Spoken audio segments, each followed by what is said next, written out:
I'm on a quest to review every game that I stream here on my channel, and if you want to see me play these games live, I stream on here and on Twitch almost every day. Come on by, it's a lot of fun. We just chat, I dominate at games, and I'll give you a big sloppy kiss. But today we're going to be talking about Silent Hill 2. Now, just to give you a little bit of synopsis, I'm not going to go into spoilers or anything, but the main story is you're a guy named James Sunderland, and he is searching for his wife. Now, his wife passed away, and he gets a letter from her saying that she's in the town of Silent Hill. Now, if you don't know what Silent Hill is, it is probably one of the most popular horror franchises ever. They have a lot of games on it. There's even a movie franchise for it. It's popular. It's a really cool universe. I like the way that, these characters are designed. I love the enemies. I love the monsters. It's all in all, like, really well designed, and it's so trippy with horror. It's insane. Now, when it comes to horror games, for me, I become pretty much immune to it. It's like my superpower. I don't really get scared of jump scares all the time. Usually I just kind of brush them off as like meh, and this one doesn't do it for me either. I think it's just how awesome I am. But to like a regular person, if they've never played like horror games or anything like that, I would say that this is pretty terrifying. There's a lot of good jump scares in there. The enemies are hiding all over the place, so sometimes you can't even see them, and then they'll just come right at you like the boogeyman and just start wailing on you. It's a pretty slow paced game, but when it comes to stuff like the combat, it can become pretty fast paced really quickly, and I think that's something that this game did do well. Like what you're looking at is the footage of when I was playing it, and I was playing on hard mode. So I had the combat on hard and I had the puzzles on hard. Now, let me tell you something. Some of these enemies, if you're playing on hard mode like I did, they are insanely powerful. I think if you're on hard mode, it's like a 3-hit from a regular enemy and then you get killed. So going up in difficulty is not for the faint of heart. You have to learn the skills, learn the pattern. You have to know where to aim your gun. You have to know like when to dodge, when to hit someone. There's a lot of skill involved. And that's kind of where I struggled a little bit.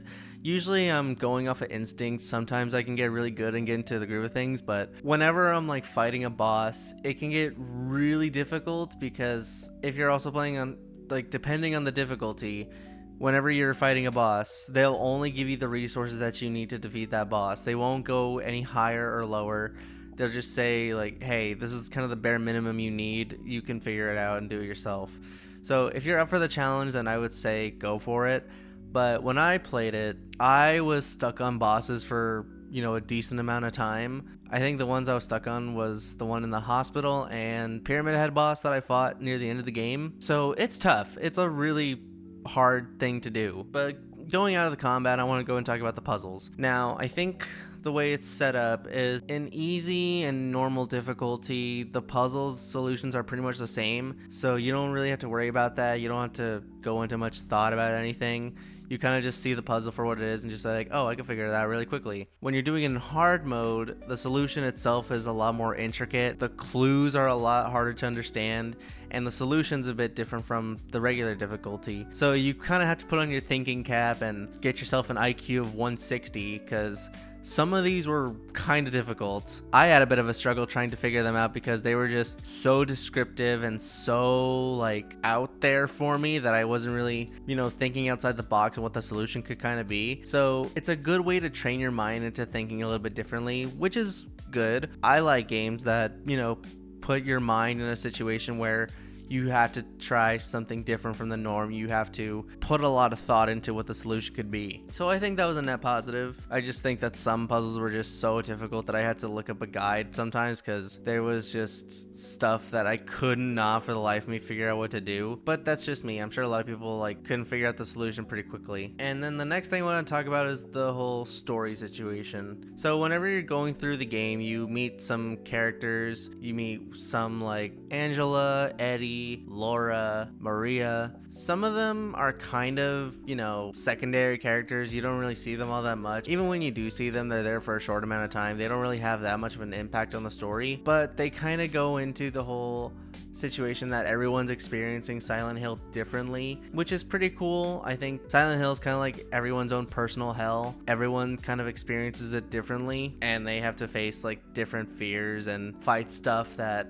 tormented them in their past. Kind of neat. You get to see where these characters are going, and you see their descent into madness as time goes on. And I didn't know this going in because I'd never really played a Silent Hill game before, but depending on how you interact with the game and the characters and the choices you make, they're very subtle, but they do make a difference. If you set off certain flags, then that can kind of determine the ending that you'll have. Now, the ending I got was pretty much the main ending. I think it was the good ending. It was leaving Silent Hill. So basically, you wrap things up and you just leave. That's pretty much it. So that was my ending. But I think whenever you interact with some of the characters or check out some of the items that they give you later on and, you know, go into more depth about them, then you can kind of change that outcome. It's kind of interesting. You have to go to certain steps to get to those endings. There's 8 in total, but it adds a lot of replayability, especially with New Game Plus, I would say. Now, am I gonna go back and play those endings? Probably not. I already had enough of a hard time going back and just fighting some bosses over and over again. If I did, it'd probably be on an easier difficulty. I don't know if it's an easier difficulty, but the game is a challenge. And the bosses are really fun. I love Pyramid Head. I think he's like my favorite horror mascot. Some of them just were taking so fucking long. I was just screaming in my brain thinking, like, this is really annoying. I wish I could just have more ammo that I could conserve, because I use up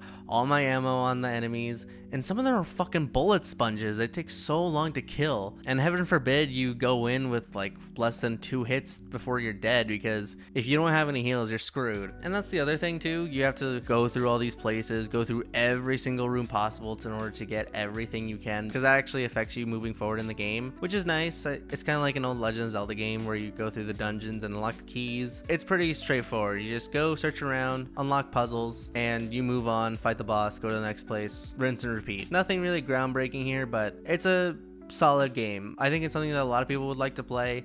I only played it because Silent Hill F is coming out soon, which I'm going to be also playing on stream. But after this, now that I finished Silent Hill 2, I'm going to start playing Hollow Knight, because I'm going to start playing Silksong. So yeah, on that though, I think Silent Hill 2 is a pretty solid, good game. Nothing too major. It's a remake after all, so there are some improvements from the original one, but let me know what y'all think. On that though, that's pretty much it for me. Thank you for watching. Hope you all enjoyed. I'll talk to you later. See ya.